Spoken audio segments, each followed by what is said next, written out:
देश दुनिया की हर वड्डी खबर ਦੇ ਲਈ ਹੁਣੇ ਡਾਊਨਲੋਡ ਕਰੋ number 1 news app Dainik Savera Times. Chandigarh ਦੇ ਵਿੱਚ ਕਾਂਗਰਸ ਦਾ 136ਵਾਂ ਸਥਾਪਨਾ ਦਿਵਸ ਮਨਾਇਆ ਗਿਆ। ਇਸ ਮੌਕੇ ਤੇ ਪੰਜਾਬ ਕਾਂਗਰਸ ਦੇ ਪ੍ਰਧਾਨ ਸੁਨੀਲ ਜਾਖੜ ਵੀ ਮੌਜੂਦ ਰਹੇ, ਜਿਨ੍ਹਾਂ ਨੇ ਕਿਹਾ ਕਿ ਕਾਂਗਰਸ ਪਾਰਟੀ ਸ਼ੁਰੂ ਤੋਂ ਹੀ ਲੋਕਾਂ ਦੇ ਹਿੱਤਾਂ ਦੇ ਵਿੱਚ ਕੰਮ ਕਰਦੀ ਆਈ ਹੈ ਤੇ ਅੱਗੇ ਵੀ ਅਜਿਹਾ ਹੀ ਜਾਰੀ ਰਹੇਗਾ। ਇਸ ਦੇ ਨਾਲ ਹੀ ਇਨੀ ਦਿਨੀ बीजेपी लीडरां दे कीते जा रहे घराव के उपर भी जाखड़ ने कहा कि जेकर बीजेपी ने काले कानून वापस नहीं लए तो पूरे हिंदुस्तान दे विच बीजेपी लीडरां नूं इसे तरह का विरोध का सामना करना पवेगा। देखो, मैं समझदा भी अज कांग्रेस पार्टी वास्ते कांग्रेस के कार्यकर्ता सारे उन्होंने लीडर साहबान उन्होंने वास्ते तो एक बहुत ही मुबारक मौका है। उन्होंने मैं बधाई भी दी है, पर मैं समझदा देश वास्ते भी देश के इतिहास के भी आ स्वर्णिम ਅੱਖਰਾਂ ਦੇ ਵਿੱਚ ਲਿਖਿਆ ਇੱਕ ਦਿਵਸ ਹੈ। ਤੇ ਅੱਜ ਜਿਹੜਾ 1885 ਦੇ ਅੰਦਰ ਹਾਲਾਤ ਸੀਗੇ, ਮੈਂ ਸਮਝਦਾ ਦੇਸ਼ ਦੇ ਅੰਦਰ ਉਸੇ ਕਿਸਮ ਦੇ ਹਾਲਾਤ ਫੇਰ ਵਾਪਰ ਰਹੇ ਹੈ। ਅੱਜ ਕਾਂਗਰਸ ਦੀ ਉਨੀ ਹੀ ਲੋੜ ਅੱਜ ਹੈ ਜਿੰਨੀ 1885 ਚ ਸੀਗੀ। ਜਿਹੜੇ ਆਬਜੈਕਟਿਵਸ ਨੂੰ ਲੈ ਕੇ, ਜਿਹੜੇ ਮੇਨ ਵਿਸ਼ਿਆਂ ਨੂੰ ਲੈ ਕੇ ਕਾਂਗਰਸ ਦੀ ਸਥਾਪਨਾ ਕੀਤੀ ਗਈ ਸੀ, ਦੇਸ਼ ਦੇ ਅੰਦਰ ਭਾਈਚਾਰਾ, ਦੇਸ਼ ਦੇ ਲੋਕਾਂ ਦੀ ਆਵਾਜ਼ ਬਣ ਕੇ ਜਿਹੜੇ ਤਾਨਾਸ਼ਾਹੀ ਇੱਥੇ ਤਾਕਤਾਂ ਬੈਠੀਆਂ ਸੀਗੀਆਂ, ਜਿਹੜੇ अंग्रेज इत्थे आके काबू होए सी, उन्हां दे खिलाफ एक लामबंद देश नूं करन दी जिहड़ी सोच नाल कांग्रेस पार्टी बनाई गई, उहदी लोड़ अज उन्नी ही है जिहड़ी 1885 च सीगी। अज जदों खुलेआम इस बीजेपी सरकार दी जिहड़ी देश दी सत्ता दे उत्ते काबज है, उहदे अफसर एक छोटा बाबू, चाहे ग्लोरीफाइड बाबू कह लो, जिन्हों तगमे ला के उन्होंने नीति आयोग का प्रधान बना रखे, ਉਹਦੀ ਹਿੰਮਤ ਇਸ ਕਿਸਮ ਦੀ ਇੰਨੀ ਹਿੰਮਤ ਹੋ ਜੇ ਉਹਦੀ ਵੀ ਉਹ ਖੜਾ ਹੋ ਕੇ ਆਹ ਕਹਿ ਦੇਵੇ ਪਬਲਿਕ ਦੇ ਅੰਦਰ ਵੀ ਦੇਸ਼ ਦੇ ਅੰਦਰ ਬਹੁਤ ਜ਼ਿਆਦਾ ਆਜ਼ਾਦੀ ਹੋ ਚੁੱਕੀ ਹੈ। ਉਹੀ ਲੋਕ ਕਹਿ ਸਕਦੇ ਆ ਜਿਨ੍ਹਾਂ ਨੇ ਆਜ਼ਾਦੀ ਲੈਣ ਵਾਸਤੇ ਕਿਸੇ ਕਿਸਮ ਦੀ ਕੋਈ ਕੁਰਬਾਨੀ ਨਹੀਂ ਕੀਤੀ, ਜਿਨ੍ਹਾਂ ਨੂੰ ਘਰੇ ਬੈਠੇ ਆਜ਼ਾਦੀ ਦਾ ਸੁੱਖ ਮਾਣ ਮੰਨਣ ਦਾ ਮੌਕਾ ਮਿਲ ਗਿਆ, ਕਿਉਂਕਿ ਕਾਂਗਰਸ ਪਾਰਟੀ ਨੇ ਦੇਸ਼ ਨੂੰ ਲਾਮਬੰਦ ਕਰਕੇ, ਜਿੱਥੇ ਕਾਂਗਰਸ ਦੇ ਨੇਤਾਵਾਂ ਨੇ ਦੇਸ਼ ਦੇ ਆਜ਼ਾਦੀ ਘੁਲਾਟੀਆਂ ਨੇ ਲੱਖਾਂ ਦੀ ਤਾਦਾਦ ਦੇ ਅੰਦਰ ਕੁਰਬਾਨੀਆਂ ਦਿੱਤੀਆਂ। शहीद भगत सिंह ने फांसी 23 साल की उम्र च लई, जिथे लाला लाजपत राय ने इस किस्म के काले कानूनों के खिलाफ लड़ाई लड़ते हुए छाती के उत्ते लाठियां खाधियां ते काला पानी दी जेलां भरियां। वो लोग आज़ादी की कीमत समझते हैं, जिन्होंने मुफ्त के अंदर घरे बैठे आज़ादी मिल गई, उन्होंने आज़ादी भारी लगन लग गई। अज आज़ादी अखर रही है बीजेपी की लीडर साहबान नूं, क्योंकि वो बोली जिहड़ा है हिज मास्टर्स वॉइस जिन्होंने कहते हैं, he is not speaking on his own behalf, अपने तौर पर नहीं कह रहा। जिहड़ा नीति आयोग का प्रधान है वो अपने मालकां की पोलिटिकल मास्टर्स की बोली बोल रहा है। बहुत ही एक देश वास्ते चिंता का विषय है। अज देश लामबंद जिथे होया है, मैं समझदा काले कानूनों के अंदर what you call is a silver lining, वो है भी पहली दफा इस किस्म का एक एकजुटता देखी गई है देश के अंदर काले कानूनों के खिलाफ। चाहे वह किसान पंजाब का है, चाहे वह हरियाणे का है, चाहे वह महाराष्ट्र का है, चाहे वह तेलंगाना का है, अज सारे इकट्ठे होकर काले कानून काली सोच के खिलाफ अज दिल्ली के खिलाफ दिल्ली के बाहर छावनी ला के बैठे है। वो छावनी जिन्हों बीजेपी के लोग एक पिकनिक स्पॉट दस रहे है। मैं एजे लीडरां नूं मैं बेनती करूँगा भी वो 2 रातां उत्थे ला जाके पराली दे उत्ते पै के देख के आण, क्योंकि अज ताईं तां पराली सड़दी देखी है, पराली दे उत्ते पै के भी देखण भी 2 डिग्री टैंपरेचर के अंदर साडे बजुर्ग, साडियां भैणां, मातावां, बच्चे किसानां दे नाल उत्थे एकजुट खड़े है। आ जिहड़ी लड़ाई चल रही है, आ एक धर्म युद्ध है। उस किस्म का धर्म युद्ध जिहड़ा कुरुक्षेत्र के उत्थों 70 या 100 किलोमीटर पिछे जिथे कुरुक्षेत्र के अंदर होया सीगा महाभारत, उस किस्म की आ एक सच्चाई की लड़ाई अहंकार के खिलाफ है। लोगों की आवाज़ अहंकार के सामने जाके टक्कर मार रही है, जिहड़ा अहंकार सत्ता का अहंकार अज बीजेपी की शासकों च वड़िया होया। इतिहास दोहरा नहीं रहा, नवा इतिहास लिखण जा रहे हैं साडे कांग्रेस साडे किसान भरा जिहड़े उत्थे बैठे है, क्योंकि हुण तो पहला पानीपत की जिन्नियां भी लड़ाइयां हुई हैं, पानीपत बैटल 1 और 2 और 3, चाहे बाबर के खिलाफ सी, चाहे दूजे तुर्कों के खिलाफ सी, हमेशा साडा दुर्भाग रहा हिंदुस्तान का भी उत्थे बाहरों जिहड़ी ताकतां माड़ियां ताकतां सी, मुगलई सोच उत्थे जित्ती। पर पहली बारी आ this first battle of Sonipat जिथे किसान बैठे सिंघू बॉर्डर से, इहदे विच हिंदुस्तान जितूगा, आ हिंदुस्तान का किसान जितूगा। इत्थे मुगलई सोच हारूगी जिहड़ी लोकां नूं दबा के रखण दी, गुलाम बनाउण दी ਕਿਸਾਨ ਅੱਜ ਆਪਣੇ ਆਪ ਨੂੰ ਮਜ਼ਦੂਰ ਹੋਣ ਤੋਂ ਬਚਾਉਣ ਨਹੀਂ ਉੱਥੇ ਬੈਠਾ, ਸਿਰਫ ਉਹ ਹਿੰਦੁਸਤਾਨ ਨੂੰ ਦੁਬਾਰਾ ਗੁਲਾਮ ਹੋਣ ਤੋਂ ਬਚਾਉਣ ਵਾਸਤੇ ਬੈਠਾ ਹੈ। ਇਸ ਕਰਕੇ ਅੱਜ ਸਾਡੇ ਕਾਂਗਰਸ ਪਾਰਟੀ ਦੀ ਜ਼ਿੰਮੇਵਾਰੀ ਹੋਰ ਵੀ ਵੱਧ ਜਾਂਦੀ ਹੈ ਵੀ ਅਸੀਂ ਸਾਰੇ ਤਕੜੇ ਹੋ ਕੇ ਇਸ ਲਾਮਬੰਦ ਤਰੀਕੇ ਨਾਲ ਇਸ ਸਰਕਾਰ ਦੇ ਵੱਧਦੀਆਂ ਹੋਈਆਂ ਜਿਹੜੀ ਆਕਾਂਖਸ਼ਾਵਾਂ, ਜਿਹੜੇ ਲੋਕਤੰਤਰ ਦੇ ਅੰਦਰ ਤਾਲਾਸ਼ਾਹੀ ਚਲਾਉਣਾ ਚਾਹੁੰਦੇ ਆ, ਉਹਨੂੰ ਨਕੇਲ ਪਾ ਸਕੀਏ। ਜਾਖੜ ਜੀ, ਅਰਬਨ ਤੁਹਾਨੂੰ ਲੱਗਦਾ ਕੋਈ ਮਸਲਾ ਹੱਲ ਹੋਊਗਾ? ਦੇਖੋ, ਮਸਲਾ ਫੌਰੀ ਤੌਰ ਤੇ ਹੱਲ ਹੋ ਸਕਦਾ ਹੈ। ਇਸੇ ਅਹੰਕਾਰ ਦੇ ਖਿਲਾਫ ਲੜਾਈ ਹੈ ਸਾਹਿਬ। ਸਭ ਤੋਂ ਪਹਿਲਾਂ ਫੰਡਾਮੈਂਟਲੀ ਰੋਂਗ ਹੈ ਵੀ ਆ ਜਿਹੜੇ ਅਧਿਕਾਰ ਸੀਗੇ, ਖੇਤੀਬਾੜੀ ਦੇ ਕਾਨੂੰਨ ਬਣਾਉਣ ਦੇ ਸੂਬਿਆਂ ਦੇ ਅਧਿਕਾਰ ਸੀਗੇ, ਇੱਕ ਮੂੰਹ ਮੰਨੀ ਜਾਂਦੇ ਹੈ ਵੀ ਅਸੀਂ ਸੂਬਿਆਂ ਨੂੰ ਅਧਿਕਾਰ ਦੇ ਦੇਵਾਂਗੇ, ਫालतू ਅਧਿਕਾਰ ਦੇ ਦਿੰਦੇ ਆ। ਫਿਰ ਤੁਸੀਂ ਆ ਕਾਨੂੰਨ ਆਪਣੇ ਵਾਪਸ ਲੈ ਲਓ, ਸੂਬਿਆਂ ਨੂੰ ਆਪਣੇ ਆਪ ਫੈਸਲਾ ਕਰਨ ਦਿਓ। ਪੰਜਾਬ ਫੈਸਲਾ ਕਰੇ, ਮੋਦੀ ਸਾਹਿਬ ਸਵੇਰੇ ਕੈਪਟਨ ਸਾਹਿਬ ਨੂੰ ਕਹਿ ਦੇਣ ਜੀ ਤੁਸੀਂ ਦੇਖ ਲਓ, ਜੇ 3 ਕਾਨੂੰਨ ਲਾਗੂ ਕਰਨੇ ਤੁਸੀਂ ਕਰ ਲਓ ਜਾਂ ਨਹੀਂ ਕਰਨੇ, ਅਸੀਂ ਸਵੇਰੇ ਪਾੜ ਕੇ ਫਿਰ ਖਤਮ ਕਰ ਦੇਵਾਂਗੇ। ਪਰ ਉਹਨਾਂ ਨੇ ਆਪਣੀ ਗਲਤੀ ਮੰਨ ਰਹੇ ਹੈ, ਪਰੰਤੂ ਇੱਕ ਝੂਠੀ ਸਾਖ ਬਚਾਉਣ ਵਾਸਤੇ, ਇੱਕ ਆਪਣੇ ਪ੍ਰਧਾਨ ਮੰਤਰੀ ਦੀ ਇਮੇਜ ਬਚਾਉਣ ਵਾਸਤੇ, ਉਹ ਇਮੇਜ ਕਿਸ ਕੰਮ ਦੀ ਜਿਹਦੇ ਕਰਕੇ ਲੱਖਾਂ ਕਿਸਾਨ ਅੱਜ ਸੜਕਾਂ ਦੇ ਉੱਤੇ ਰੁਲਦੇ ਫਿਰਦੇ ਆ। ਮੈਂ ਸਮਝਦਾ ਮੋਦੀ ਸਾਹਿਬ ਨੂੰ ਇਹਦੇ ਉੱਤੇ ਅੰਦਰ ਝਾਤੀ ਮਾਰ ਕੇ ਦੇਖਣ, ਆਪਣੇ ਆਪ ਨੂੰ ਗਲਾਣੀ ਆਊਗੀ। ਲਗਾਤਾਰ ਆਮ ਆਦਮੀ ਪਾਰਟੀ ਜਿਹੜੀ ਹੈ ਕਾਂਗਰਸ ਦੇ ਉੱਪਰ ਆਰੋਪ ਲਾ ਰਹੀ ਹੈ ਕਿ ਫਿਕਸਡ ਮੈਚ ਹੈ ਬੀਜੇਪੀ ਦੇ ਨਾਲ, ਤਾਂ ਹੀ ਬੀਜੇਪੀ ਦੇ ਇਸ਼ਾਰੇ ਤੇ ਕਾਂਗਰਸ ਪਾਰਟੀ ਜਿਹੜੀ ਹੈ ਉਹ ਕਿਸਾਨਾਂ ਦੇ ਅੰਦੋਲਨ ਦੇ ਪੈਰਲਰ ਆਪਣੇ ਪ੍ਰੋਗਰਾਮ ਜਿਹੜੇ ਨੇ ਉਹ ਚਲਾਏ ਜਾ ਰਹੇ ਨੇ। ਜੰਤਰ ਮੰਤਰ ਦੇ ਬਾਹਰ ਬੈਠਣੇ ਕਹਿੰਦੇ ਜਿਹੜੇ ਐਮਪੀ ਲਗਾਤਾਰ ਕਹਿੰਦੇ ਉਹ ਇਸ ਤਰ੍ਹਾਂ ਦੀ ਰਣਨੀਤੀ ਹੈ, ਕਿਉਂਕਿ ਈਡੀ ਦੇ ਕੇਸਿਸ ਕੈਪਟਨ ਅਮਰਿੰਦਰ ਸਿੰਘ ਦੇ ਉਹਨਾਂ ਦੇ ਬੇਟੇ ਸਾਹਿਬਾਨ ਦੇ ਜਿਹੜੇ ਨੇ ਉਹ ਚੱਲਦੇ ਨੇ ਔਰ ਉਹਨਾਂ ਨੂੰ ਹੀ ਦਬਾਉਣ ਦੀ ਕੋਸ਼ਿਸ਼ ਕੀਤੀ ਜਾ ਰਹੀ ਹੈ। ਦੇਖੋ, ਕੌਣ ਪੈਰਲਲ ਪ੍ਰੋਗਰਾਮ ਚਲਾ ਰਿਹਾ ਕਿ ਨਹੀਂ ਚਲਾ ਰਿਹਾ, ਇੱਥੇ 4 ਮਹੀਨੇ ਤਾਈਂ ਕੰਟੀਨਿਊਸਲੀ ਕਿਸਾਨ ਇੱਥੇ ਚਾਹੇ ਟੋਲ ਪਲਾਜ਼ਾ ਤੇ ਚਾਹੇ ਰੇਲਵੇ ਟਰੈਕ ਦੇ ਉੱਤੇ ਬੈਠੇ ਸੀ, ਤੱਤੀ ਵਾਹ ਨਹੀਂ ਲੱਗਣ ਦਿੱਤੀ। ਅੱਜ ਕਿਸਾਨਾਂ ਨੇ ਗੱਲ ਸਮਝ ਕੇ ਵੀ ਇੱਥੇ ਬੈਠੇ ਮੋਦੀ ਸਾਹਿਬ ਦੀ ਸਰਕਾਰ ਨੂੰ ਸੇਕ ਨਹੀਂ ਆਂਦਾ, ਦਿੱਲੀ ਗਏ ਹੈ। ਮੈਂ ਸਮਝਦਾ ਵੀ ਆਮ ਆਦਮੀ ਪਾਰਟੀ ਦਾ ਹਾਲ ਅਕਾਲੀਆਂ ਨਾਲੋਂ ਵੀ ਮਾੜਾ ਹੈ। ਅਕਾਲੀ ਦਲ ਦੇ ਲੀਡਰ ਸਾਹਿਬਾਨ ਨੂੰ 3 ਮਹੀਨੇ ਲੱਗੇ ਕਾਨੂੰਨ ਸਮਝਣ ਦੇ ਵਿੱਚ ਵੀ ਆ ਚੰਗੇ ਕਾਨੂੰਨ ਨਹੀਂ ਆ, ਮਾੜੇ ਕਾਨੂੰਨ ਹੈ। 3 ਮਹੀਨਿਆਂ ਦੇ ਅੰਦਰ ਖੁਦ ਬਾਦਲ ਸਾਹਿਬ ਨੇ, ਅਕਾਲੀ ਦਲ ਦੇ ਪ੍ਰਧਾਨ ਸੁਖਬੀਰ ਜੀ ਨੇ, ਸਾਰਿਆਂ ਨੇ ਇਹਨਾਂ ਦੀ ਕਾਲੇ ਕਾਨੂੰਨਾਂ ਦੀ ਵਕਾਲਤ ਕੀਤੀ, ਪਰ 3 ਮਹੀਨਿਆਂ ਦੇ ਬਾਅਦ ਕਿਸਾਨਾਂ ਨੇ ਉਹਨਾਂ ਦੀ ਅੱਖਾਂ ਖੋਲਤੀਆਂ। ਕੇਜਰੀਵਾਲ ਸਾਹਿਬ ਨੂੰ ਸਮਝਣ ਦੇ ਅੰਦਰ 6 ਮਹੀਨੇ ਲੱਗੇ।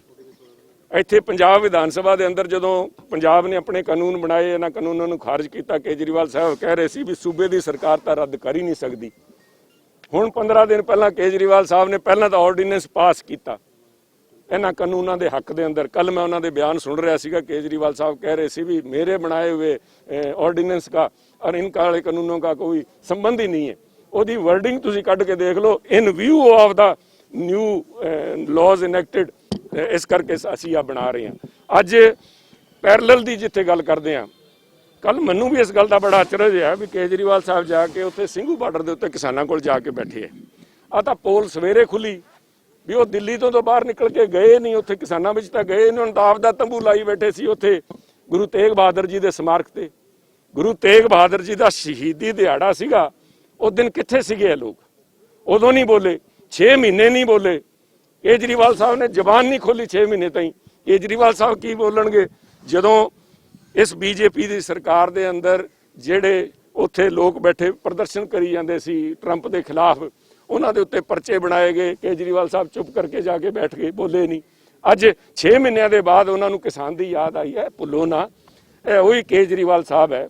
ਮੈਂ ਫੋਟੋ ਲੈ ਕੇ ਤੁਹਾਡੇ ਕੋਲ ਲੈ ਕੇ ਆਉਂਗਾ ਜਿੱਥੇ ਇੱਕ ਕਿਸਾਨ ਨੇ ਇਸ ਤਰ੍ਹਾਂ ਦੇ ਪੇੜ ਦੇ ਉੱਤੇ ਫਾਂਸੀ ਲਈ ਤੇ ਕੇਜਰੀਵਾਲ ਸਾਹਿਬ ਹੇਠਾਂ ਖੜੇ ਬੋਲ ਰਹੇ ਹੈ। ਜਿਹੜਾ ਆਦਮੀ ਆਪਣੀ ਸਪੀਚ ਨਹੀਂ ਬੰਦ ਕਰਦਾ ਕਿਸਾਨ ਦੀ ਜਾਨ ਦੇ ਉੱਤੇ, ਅੱਜ ਉਹ ਕਿਸਾਨਾਂ ਦੇ ਵਾਸਤੇ ਮਗਰਮੱਛੀ ਆਂਸੂ ਆ ਰਹੇ ਸਾਹਿਬ। ਇਹ ਸਾਰੇ, ਪਰ ਅਸੀਂ ਅੱਜ ਸਾਡਾ ਫੋਕਸ, ਅਸੀਂ ਇਹਨੂੰ ਅਕਾਲੀਆਂ ਨੂੰ ਉਧੇੜ ਸਕਦੇ ਹਾਂ ਇਹਨਾਂ ਦੀ ਕਾਲੇ ਕਰਤੂਤਾਂ ਵਾਸਤੇ। ਅਸੀਂ ਆਮ ਆਦਮੀ ਪਾਰਟੀ ਦੇ ਚਿਤੜੇ ਇਹਨਾਂ ਦੀ ਸੋਚ ਲੋਕਾਂ ਦੇ ਸਾਹਮਣੇ ਰੱਖ ਸਕਦੇ ਹਾਂ ਕਰਕੇ ਵੀ ਆ ਇਹਨਾਂ ਦੀ ਮਾੜੀ ਸੋਚ ਹੈ। ਪਰ ਸਾਡਾ ਨਿਸ਼ਾਨਾ ਜਿਹੜਾ ਹੈ ਅੱਜ ਬੀਜੇਪੀ ਤੇ ਬੀਜੇਪੀ ਦੀ ਮਾੜੀ ਸੋਚ ਕੰਨੀ ਹੈ, ਜਿਨ੍ਹਾਂ ਨੇ ਸਾਰੇ ਹਿੰਦੁਸਤਾਨ ਨੂੰ ਗੁਲਾਮ ਬਣਾਉਣ ਦਾ ਜਿਹੜਾ ਇੱਕ ਏਜੰਡਾ ਚਾਲੂ ਕੀਤਾ ਹੈ। ਇਸ ਕਰਕੇ ਅਸੀਂ ਨਹੀਂ ਚਾਹੁੰਦੇ ਵੀ ਆ ਧਿਆਨ ਇਸ ਗੱਲ ਤੋਂ ਭਟਕਾਇਆ ਜਾਵੇ। ਮੇਰੀ ਇਹਨਾਂ ਲੋਕਾਂ ਨੂੰ ਵੀ ਪ੍ਰਾਰਥਨਾ ਹੈ, ਆ ਰੜੇ ਮੈਦਾਨ ਇੱਥੇ ਮਿਲ ਜਾਣਗੇ ਸਾਲ ਦੇ ਬਾਅਦ। ਇੱਥੇ ਕਾਂਗਰਸ ਪਾਰਟੀ ਹੋਊਗੀ, ਇੱਥੇ ਅਕਾਲੀ ਹੋਣਗੇ, ਇੱਥੇ ਆਮ ਆਦਮੀ ਪਾਰਟੀ ਹੋਊਗੀ। ਹੁਣ ਮੌਕਾ ਹੈ ਚਿੜੀ ਦੀ ਅੱਖ ਦੇ ਉੱਤੇ, ਉਹਦੇ ਤੇ ਨਿਸ਼ਾਨਾ ਰੱਖੀਏ, ਕਿਉਂਕਿ ਚਿੜੀ ਦੀ ਅੱਖ ਹੈ ਬੀਜੇਪੀ ਦੀ ਕਾਲੀ ਨੀਤੀਆਂ, ਕਿਸਾਨ ਮਾਰੂ ਜਿਹੜੀ ਨੀਤੀਆਂ, ਉਹਨਾਂ ਦੇ ਖਿਲਾਫ ਲਾਮਬੰਦ ਹੋ ਕੇ ਬੀਜੇਪੀ ਨੂੰ ਘੇਰੀਏ। ਕਿਸੇ ਦੀ ਹਿੰਮਤ ਨਹੀਂ ਹੁੰਦੀ ਕਹਿਣ ਦੀ, ਸਾਰੇ ਆਲਾ ਦੁਆਲਾ ਕਰੀ ਜਾਂਦੇ ਵੀ ਇਹ ਮਾੜੇ ਕਾਨੂੰਨ ਲੈ ਕੇ ਕੌਣ ਆਇਆ? ਮਾੜੇ ਕਾਨੂੰਨ ਲੈ ਕੇ ਆਇਆ ਬੀਜੇਪੀ। ਮਾੜੇ ਕਾਨੂੰਨ ਲੈ ਕੇ ਕੌਣ ਆਇਆ? ਪ੍ਰਧਾਨ ਮੰਤਰੀ ਮੋਦੀ ਸਾਹਿਬ, ਜਿਨ੍ਹਾਂ ਨੇ ਆਪਣੀ ਅਣਖ ਦਾ ਸਵਾਲ ਬਣਾ ਰੱਖਿਆ ਵੀ ਪ੍ਰਧਾਨ ਮੰਤਰੀ ਦੀ ਇੱਜ਼ਤ ਇਮੇਜ ਖਰਾਬ ਹੋ ਜੂਗੀ, ਤੇ ਉਸ ਇਮੇਜ ਦੇ ਖਿਲਾਫ ਨਾ ਬੋਲ ਕੇ ਇੱਧਰ ਕੈਪਟਨ ਸਾਹਿਬ ਕੰਨੀ ਕਾਂਗਰਸ ਕੰਨੀ ਭੱਜੇ ਫਿਰਦੇ ਹੈ। ਦੋਨੋਂ ਲੀਡਰ ਸਾਹਿਬਾਨ ਨੂੰ, ਅਕਾਲੀ ਦਲ ਦੇ ਪ੍ਰਧਾਨ ਤੇ ਆਮ ਆਦਮੀ ਪਾਰਟੀ ਦੇ ਪ੍ਰਧਾਨ ਨੂੰ ਮੈਂ ਕਹਿਣਾ ਚਾਹੂੰਗਾ ਵੀ ਕਿਸਾਨਾਂ ਦੇ ਨਾਲ ਖੜੋ, ਦੋਗਲੀਆਂ ਗੱਲਾਂ ਨਾ ਕਰੋ। ਜਾਖੜ ਜੀ, ਅਰਬਨ ਨਕਸਲ ਦਾ ਨਾਂ ਦਿੱਤਾ ਗਿਆ ਹੈ, ਕਹਿ ਰਹੇ ਹਨ ਜਿਹੜੇ ਟਾਵਰਸ ਉਖਾੜ ਰਹੇ ਨੇ, ਮੋਬਾਈਲ ਟਾਵਰਸ, ਉਹ ਸਾਰੇ ਅਰਬਨ ਨਕਸਲ ਨੇ। ਤਰੁਣ ਚੁੱਗ ਜੀ ਕਹਿ ਰਹੇ ਨੇ। ਦੇਖੋ, ਮੈਂ ਨਹੀਂ ਸਮਝਦਾ ਤਰੁਣ ਚੁੱਗ ਜੀ ਨੇ ਅਰਬਨ ਨਕਸਲ ਦਾ ਪੂਰਾ ਮੀਨਿੰਗ ਵੀ ਸਮਝ ਆਉਂਦਾ ਹੈ ਕਿ ਨਹੀਂ ਆਉਂਦਾ, but he is a very otherwise ਬੜੇ ਕਾਬਲ ਜਨਰਲ ਸੈਕਟਰੀ ਬਣਾਇਆ ਸਾਰੇ ਪੰਜਾਬ ਚੋਂ, ਜਿਹੜੇ ਬਾਕੀ ਲੀਡਰਾਂ ਨੂੰ ਛੱਡ ਕੇ ਉਹਨਾਂ ਨੂੰ ਲੈ ਕੇ ਗਏ ਹੈ, ਤੇ ਉਹ ਬੋਲੀ ਆਪਣੀ ਨਹੀਂ ਬੋਲ ਰਹੇ। ਕੇਂਦਰ ਜਿਹੜੀ ਉਹਨਾਂ ਦੀ ਸਰਕਾਰ ਹੈ ਉਹਦੀ ਬੋਲੀ ਬੋਲ ਰਹੇ, ਬੀਜੇਪੀ ਸੈਂਟਰਲ ਹਾਈ ਕਮਾਂਡ ਦੀ ਬੋਲੀ ਬੋਲ ਰਹੀ ਹੈ। ਅੱਜ ਇਹਨਾਂ ਦੀ ਡਿਕਸ਼ਨਰੀ ਖਤਮ ਹੋ ਗਈ।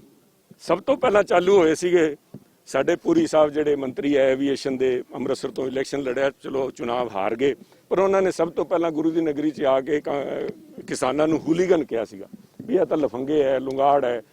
ਹੂਲੀਗਨ ਦਾ ਅਗਰ ਮਤਲਬ ਕੱਢ ਕੇ ਦੇਖੋ, ਕਿਉਂਕਿ ਅੰਗਰੇਜ਼ੀ ਬਹੁਤ ਬੋਲਦੇ ਹੈ, ਇਸ ਕਰਕੇ ਉਹਨਾਂ ਨੇ ਹੂਲੀਗਨ ਤੋਂ ਚਾਲੂ ਹੋਏ ਸੀ। ਫਿਰ ਉਹਨਾਂ ਨੇ ਆਤੰਕੀ ਦੱਸਿਆ, ਫਿਰ ਨਕਸਲਵਾੜੀ ਦੱਸਿਆ, ਫਿਰ ਸਾਨੂੰ ਖਾਲਿਸਤਾਨੀ ਦੱਸਿਆ, ਅੱਜ ਹੁਣ ਅਰਬਨ ਨਕਸਲ ਦੱਸ ਰਹੇ ਹੈ, ਕੱਲ ਸਾਨੂੰ ਕੁਝ ਹੋਰ ਦੱਸਣ ਲੱਗ ਜਾਣਗੇ। ਅੱਜ ਇਹਨਾਂ ਦਾ ਦੇਖੋ ਦੋਗਲੀ ਗੱਲਾਂ ਕਰੀ ਜਾਂਦੇ ਆ।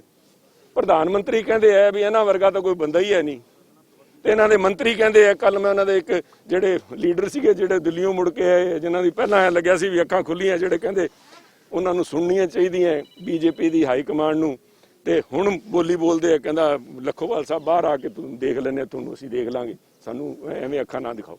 ਜਿਹੜੇ ਆ ਰਵੱਈਆ ਹੈ ਲੋਕਤੰਤਰ ਦਾ, ਲੋਕਤੰਤਰ ਦੇ ਅੰਦਰ ਲੋਕਤਾਂਤਰਿਕ ਤਰੀਕੇ ਨਾਲ ਚੁਣੇ ਹੋਈ ਸ਼ਾਸਕ ਦਾ ਤੇ ਅਹੰਕਾਰ ਦਾ ਬੈਰ ਹੈ, ਦੋਨੋਂ ਚੱਲ ਨਹੀਂ ਸਕਦੇ। ਅਗਰ ਸ਼ਾਸਕ ਜਿਹੜਾ ਲੋਕਤੰਤਰ ਦੇ ਅੰਦਰ ਅਹੰਕਾਰੀ ਹੋ ਜੇ ਤਾਂ ਮੈਂ ਸਮਝਦਾ ਫਿਰ ਉਹਦੇ ਵਿੱਚ ਤੇ ਤਾਨਾਸ਼ਾਹ ਦੇ ਅੰਦਰ ਕੋਈ ਫਰਕ ਨਹੀਂ ਰਹਿ ਜਾਂਦਾ। It is only a matter of title. Akali Dal NDA ਤੋਂ ਬਾਹਰ ਹੋ ਗਿਆ ਵਾ ਤੇ ਯੂਪੀ ਦੀ ਅਗਵਾਈ ਕਾਂਗਰਸ ਪਾਰਟੀ ਕਰ ਰਹੀ ਹੈ, ਤਾਂ ਅਕਾਲੀ ਦਲ ਨੂੰ ਇਹ ਤਰਕ ਦਿੱਤਾ ਜਾ ਰਿਹਾ ਜੇ ਸ਼ਰਦ ਪਵਾਰ ਯੂਪੀ ਦੀ ਪ੍ਰਧਾਨਗੀ ਕਰਦੇ ਤਾਂ ਅਸੀਂ ਯੂਪੀ ਵਿੱਚ ਸ਼ਾਮਲ ਹੋਵਾਂਗੇ। ਮੈਂ ਸਮਝਦਾ ਪਹਿਲਾਂ ਆਪ ਦਾ ਘਰ ਸੰਭਾਲ ਲੈਣ ਅਕਾਲੀ ਦਲ ਦੇ ਪ੍ਰਧਾਨ ਸਾਹਿਬ, ਕਿਉਂਕਿ ਇੱਥੇ ਦੇਸ਼ ਇਕੱਠਾ ਕਰਦੇ ਜਿਹੜੇ ਢੀਂਡਸਾ ਸਾਹਿਬ ਬੈਠੇ ਹੈ, ਜਿਹੜੇ ਆਪਣੇ ਸਾਡੇ ਬ੍ਰਹਮਪੁਰਾ ਸਾਹਿਬ ਬੈਠੇ, ਉਹ ਕਹਿੰਦੇ ਸੁਖਬੀਰ ਜੀ ਨੂੰ ਹਟਾ ਦਿਓ, ਅਸੀਂ ਅਕਾਲੀ ਦਲ 'ਚ ਆ ਜਾਾਂਗੇ। ਪਹਿਲਾਂ ਅਕਾਲੀ ਦਲ ਤਾਂ ਇਕੱਠਾ ਕਰ ਲਓ, ਦੇਸ਼ ਬਾਅਦ 'ਚ ਇਕੱਠਾ ਕਰਿਓ। ਤੁਹਾਡੇ ਕੋਲ ਹੈ ਕੀ? ਤੁਸੀਂ ਬਾਦਲ ਸਾਹਿਬ ਦਾ ਨਾਮ ਵੇਚਤਾ, ਬਾਦਲ ਸਾਹਿਬ ਨੂੰ ਕਾਲੇ ਕਾਨੂੰਨਾਂ ਦੀ ਹਾਮੀ ਦਵਾਤੀ, ਤੇ ਅੱਜ ਉਹਨਾਂ ਕਾਲੇ ਕਾਨੂੰਨਾਂ ਦੇ ਤੁਸੀਂ ਪੈਰਵਾਈ ਬਣ ਕੇ ਦੇਸ਼ ਦੀ ਪੈਰਵਾਈ ਕਰੋਗੇ। ਪਹਿਲਾਂ ਪਵਾਰ ਸਾਹਿਬ ਦੀ ਲੀਡਰਸ਼ਿਪ ਦੀ ਬਜਾਏ ਆਪਣਾ ਘਰ ਇਕੱਠਾ ਕਰੋ, ਤੁਹਾਡਾ ਘਰ ਇਕੱਠਾ ਹੋਊਗਾ ਅਕਾਲੀਆਂ ਦਾ। ਮੈਂ ਇਸ ਕਰਕੇ ਕਹਿ ਰਿਹਾ ਵੀ ਲੋਕਤੰਤਰ ਦੇ ਅੰਦਰ ਆਪੋਜੀਸ਼ਨ ਦਾ ਰੋਲ ਹੁੰਦਾ ਹੈ। ਉਹਨਾਂ ਨੂੰ ਅਸੀਂ ਨਹੀਂ ਕਿਹਾ ਸਾਡੇ ਵਾਸਤੇ ਚੰਗਾ ਖੈਰੂ ਜਾਣ, ਨਹੀਂ, ਪੋਲੀਟੀਕਲ ਸੋਚ ਨਹੀਂ, ਦੇਸ਼ ਦੀ ਸੋਚ ਕਰਨੀ ਚਾਹੀਦੀ ਹੈ। ਦੇਸ਼ ਦੇ ਅੰਦਰ ਇੱਕ ਮਜ਼ਬੂਤ ਆਪੋਜੀਸ਼ਨ ਪੰਜਾਬ ਦੇ ਅੰਦਰ ਵੀ ਚਾਹੀਦੀ ਹੈ। ਪਹਿਲੇ ਆਪ ਦਾ ਘਰ ਸੰਭਾਲਣ, ਪਹਿਲਾਂ ਉਹਨਾਂ ਨੂੰ ਢੀਂਡਸਾ ਸਾਹਿਬ ਨੂੰ ਤੇ ਇਹਨਾਂ ਨੂੰ ਸਾਰਿਆਂ ਨੂੰ ਇਕੱਠਾ ਕਰਕੇ ਫਿਰ ਕੋਈ ਗੱਲ ਕਰਨ ਦਿਓ। ਉਹਨਾਂ ਦਾ ਇੱਕੋ ਹੀ ਮੰਗ ਹੈ ਵੀ ਇਹਨਾਂ ਨੂੰ ਉਤਾਰੋ, ਇਹਨਾਂ ਦੇ ਹੱਥੋਂ ਆ ਜਿਹੜੀ ਬਾਗਡੋਰ ਕੱਢੋ, ਉਹਦੇ ਬਾਅਦ ਕੋਈ ਇਕੱਠੇ ਵਾਂਗੇ। ਜਾਖੜ ਸਾਹਿਬ, ਬੀਜੇਪੀ ਕਹਿੰਦੀ ਹੈ ਜੀ ਕਿ ਪੰਜਾਬ ਦੇ ਵਿੱਚ ਸੂਬੇ ਦੇ ਵਿੱਚ law and order the situation ਬਹੁਤ ਖਰਾਬ ਹੋ ਗਈ, ਤਾਂ ਅੱਜ ਇਸੀ ਨੂੰ ਲੈ ਕੇ ਉਹ ਡੀਜੀਪੀ ਨੂੰ ਇੱਕ ਮੰਗ ਪੱਤਰ ਵੀ ਸੌਂਪਣ ਜਾ ਰਹੇ ਹਨ।